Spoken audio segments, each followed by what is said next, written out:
අද කතා කරන්න බලාපොරොත්තු වෙන්නේ ගොඩක් දෙනෙක් පීඩා විඳින නමුත් තමන්ට වැළඳිලා තියෙන්නේ මොකක්ද කියලා හරියට දන්නේ නැති හිස රද තත්ත්වයක් ගැන. මේ තත්ත්වය තමයි සර්වයිකෝජෙනික් හෙඩෙක් කියන රෝගී තත්ත්වය. ඇත්තටම මේ රෝගී තත්ත්වයේදී වෙන්නේ බෙල්ල ප්‍රදේශයට සිදුවන යම්කිසි අනතුරක් නිසා හෝ ගැටලුවක් නිසා හිස රද තත්ත්වයක් පැමිණෙන එක. ඉතින් මේ හිස රදේ ඔබට වැළඳෙන අනික් හිස රද වලට වඩා ටිකක් විශේෂ එකක්. චුට්ටක් බලන්න මේ රෝග ලක්ෂණ ටික ඔයාටත් තියෙනවද කියලා.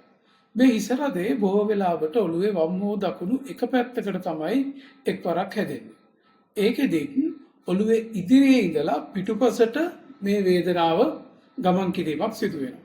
වේදනාව පිටුපසට ගමන් කරනවත් එක්කම ඔළුව පිටිපස්සට තද වෙන ගතියක් දකින්නත් පුළුවන්. ඊට අමතරව ඇහැ වටා වේදනාවක්, ඇහැ වටා තද ගතියකුත් මේ හිස රද තත්ත්වයේදී පෙන්눔 කරනවා. ඒත් එක්කම බෙල්ලේ වේදනාවක් තිබෙන්නත් පුළුවන්. ඊට අමතරව බෙල්ලේ චලන සිදු කිරීමත් එක්ක බෙල්ල නැවීම, හැරවීම, දිගහැරීම වගේ චලන සිදු කිරීමත් එක්ක මේ හිස රද තත්ත්වය වැඩි වෙන්න පුළුවන්කමක් තියෙනවා. ඉතින් මේ සර්වයිකෝජෙනික් හෙඩෙක් කියන රෝගී තත්ත්වයට ප්‍රධාන වශයෙන් බලපාන හේතු වෙන්නේ මම කලින් කියපු විදිහට බෙල්ලට සිදුවෙන ආබාධ සහ නිතිරු.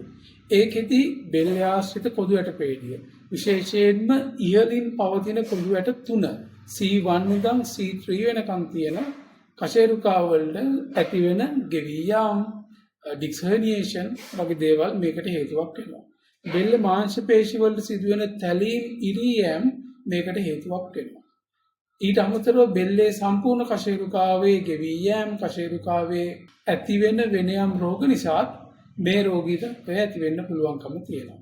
ඊට අමතරව ඔබගේ ඉරියව් නිවැරදිව පවත්වා ගන්නේ නැතුව දවසේ වැඩ කටයුතු කරගෙන යනවා නම් වැරදි ඉරියව් නිසා බෙල්ල ආශ්‍රිත කශේරුකාවට ඇති වෙන පීඩනයේ හින්දාත් මේ සර්වයිකෝජෙනික් හෙඩෙක් තත්ත්වය ඇති වෙන්න පුළුවන්කම තියෙනවා. ඉතින් වර්තමානයේ වෙනකොට බොහෝ දෙනෙක් මේ රෝගී තත්ත්වෙන් පීඩා විඳිනවා.